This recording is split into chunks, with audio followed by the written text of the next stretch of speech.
cap rates, United States. Cap rates, capitalization rates, as they go up, prices go down. Yep. As cap rates go down, prices go up. There's an inverse correlation there. Obviously, cap rates, you take the net operating income divided by at the property divided by the cap rate gives you your value, but you can do the inverse to solve for any one of those variables. Where are cap rates, Matt? This is how properties are valued, commercial real estate assets. And they've risen since they bottomed out in 2022. There's been a lot of uncertainty surrounding where prices are. This whole idea of price discovery being relatively frozen recently because there was a big bid gap spread or a spread between buyers and sellers. Sellers wanted high prices. They wanted to see those low cap rates of 2022 that were even below, not just below 5%, some below 4%. Buyers seeing high interest rates cannot make sense of those low cap rates. They need to see a higher capitalization rate because the interest payment, the debt, the cost of the debt, much higher, equity harder to find. Something's got to give. Matt, where are we at according to CBRE in terms of cap rates? I think you summarized a really good setup for this. It was slow, but things are starting to get a little bit more active. I don't know if this is in like wishful thinking or trying to kind of will it to happen, but I have noticed a lot more articles that are calling for the bottom of the market or a ceiling for cap rates. The data, when it comes to this survey, is supporting that. So that's good news. Not only are people, hopefully wishing there as some at least through a survey, this idea is more commonly held than maybe like a single opinion writer. This cap rate survey is from last month, but there is little to suggest that the numbers here really have deviated from the course that's outlined here. I think that course is to put a fine point on it. It's cap rate compression. This expectation from investors and experts surveyed here is that commercial real estate caps will decrease or at the very least not increase. Frustratingly, this report doesn't give specific numbers on how much respondents think that cap rates will rise or fall, and instead they aggregate all answers by property type and display the results as a fraction of responses expecting further yield increases. This quarter, the most common response across all categories was no change. So it's not as if people think that cap rates are going to decrease or values increase. That is, they just think that things are going to be steady. I do think, though, that the dramatic drop in expectations for further cap rate increases can be interpreted as a sign that cap rates are expected to go down. I don't think that that's unreasonable by any means. I think that the respondents, sure, the majority said that cap rates would stay the same, but what about the second, the second most amount of people? Yeah. Was it people that think that cap rates would go down or up? I think that a lot of people are thinking that they're going to go down. That a lot of people are thinking that these buildings are going to be more valuable. For multifamily specifically, a little over 20% were expecting cap rates to increase when they were asked 6 months ago. Today, that number is about 8%. So that's great. And it's funny, there's an outlier. The only outlier here in terms of expectations for cap rates compressing is hotels. Hotels, the only CRE sector in which survey respondents actually predicted a greater change of cap rate increases. But again, the overall opinion. Interesting. Do you know why that is? No, I don't. I there are probably some specific dynamics. I have not been watching the tourist market. I have not been reading CBRE's State of the Union on hotels that they release every single month. But there's a lot to cover. There's a lot to cover. Yeah. But again, retail, industrial, office, they're all, even office, they're expecting some cap rate compression or less chance of cap rate increases, to be precise here.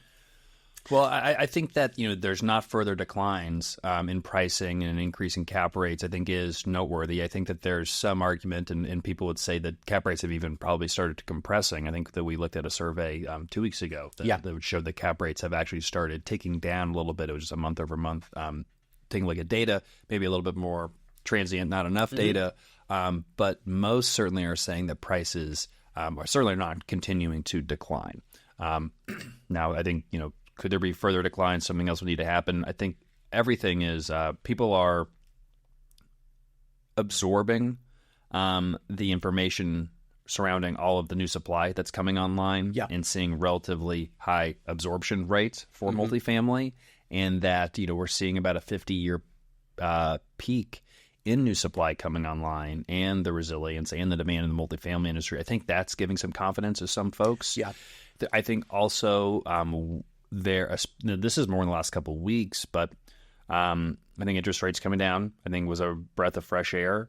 And this reality that the wall of loan maturities has been effectively kind of been spread out. To the wall's been taken down, it's been spread out. The can has been effectively extended pretend as a strategy was that's very funny. effective.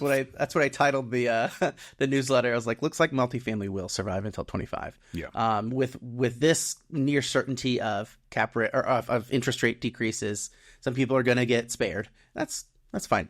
Yeah. All is good.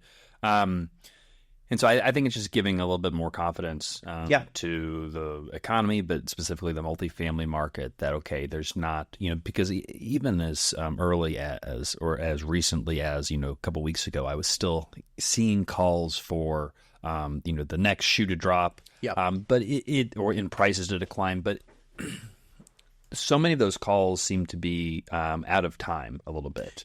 And because I kept having to look at it and say, well, the prices have already declined by 15 to 30%. Out of time is a good way of putting it. That was another, it's kind of a sub theme of this is, and it's a story that I'll repeat later in depth, but it's like the snapshot versus looking at where the trends are. So you can look at right now and it may not look as great, but if you look at where things have been and where things are going, the trends are more positive than you may assume them to be. I think we are absorbing this information in others, but just I know you and I are absorbing this on a higher frequency basis than some, just because we do the Gray Report every single week. Never not done episode of the Gray Report, and we put two newsletters together every single week of updating this information. And so when I hear somebody say, like, I could see some major declines in commercial real estate and multifamily, with the ones, are you speaking of the ones that we've already seen, or are you suggesting that we'll see price declines of another 20%? Do you believe that multifamily will decline, by like over 40 to 50%, from the peak? And what data are you pointing at to support that? Because people are refinancing, people are having to bring cash to the table to close. People are using, this rescue capital. There's preferred equity out there that is being used. Not that there isn't, all the pain is behind us, and some of these deals will still end up not working out that well. But generally, effectively we have been able to, pass the buck on, kick it down the road a little bit. And I just don't, with the strong performance of the fundamentals in the face of high supply, it's just giving that renewed confidence that it's a great asset class to be in, and has really set a floor in pricing, cemented with the major transactions from Blackstone and KKR. I think that was, in my mind, that was like the major support beam in the industry of like, all right, there's good fundamentals to point to, but all right, serious money, serious investment, and a lot of it. There's a bid. There's some pricing information to point at of saying, okay, no, we're going to settle here, and probably sooner than we realize. And I talked about this last week, Matt, but I'm just, again, anecdotally, and it's all since I think interest rates have come down a little bit. But I'm seeing more buyers in the market getting more aggressive. Oh yeah. Well, I was just searching there, just like it's on here somewhere. I just couldn't find it. About the bid-ask spread. The bid-ask spread is now I think I should. Is now smaller than. Oh, there it is. I just skimmed over it. Now this is a chart of the bid-ask spread that is equally confusing as the one in which it was a percentage of people who think it's raising. Well, okay. Well, the bigger the graph bar is, the smaller the bid-ask spread is. Do you get it? I mean, I think they did it as a joke. I don't know. No, they didn't, but that's fine. 1 equals widest bid-ask spread. Okay. So that means that the office has the widest bid-ask spread. So I'm guessing they're asking survey respondents rank from 1 to 2, rank from 0 to 4 and 4 is the smallest bid-ask spread and 0 is the widest. An office right now is a little under 2 because there's some office owners who are like, no, it's still in a great location, and someone's like, I will pay you 3 cents on the dollar. If anything, this seems like a little bit like skewed towards a smaller bid-ask spread. Right now, I would think that, so for instance, multifamily and industrial are about like 3.75 out of 4, which is like... It's getting tight. Which means that they're tighter than 3/4 of the other market. So that's kind of what I wanted to say in general here is, I mean, not really making fun of the graph. We went from there only being, back in 2022, there might be 25 offers and bids on a Class A property to 6 months ago there may be 3 or 4, and all that 3 or 4 are all 10% below what the whisper price is. Yes, yeah. Now we're seeing again maybe not 25, but we're seeing maybe 10. Folks bidding plus or minus, and it's coming in at ask and maybe even over ask, because I think that brokers have adjusted down, and now I think they're going to start readjusting up. And again, I think for really high quality assets, new construction, there's going to be a ton of institutional competition. I think it's still a challenge for large deals where the equity raise is going to be like $20 million plus, maybe $15 million. Type of stuff that we've been doing here at Great Capital, but part of the reasons is those are the opportunities where the field has been thinned a little bit, and folks just aren't as confident on the equity raise. But there's going to be a big opportunity with some serious cash coming off the sidelines to pick up some institutional quality assets at a deep discount, because everybody kind of knows where prices were a couple of years ago, and you can kind of discount that information of like, that's not the price today. Very true. But it could be a little bit of an indication of where we might recover to in the not so distant future. And there are some just incredible value opportunities to get, but you might have to take a little bit lower cash flow. And I think I see some underwriters struggle with this is for understandable reasons, but we're a little bit gun shy because of the weak performance and fundamentals of last year. Occupancy was low, and CBR actually knows that. It's like we've been in this extended period of high elevated expenses that hasn't really ended, and it's hard to tell. Like, well, people are underwriting further inflated expenses, which maybe we'll get, but if inflation is going to be at 2%. And everyone switched their model. A couple of years ago, I was like, we need to switch our models from 2% to 3% inflation. Yeah.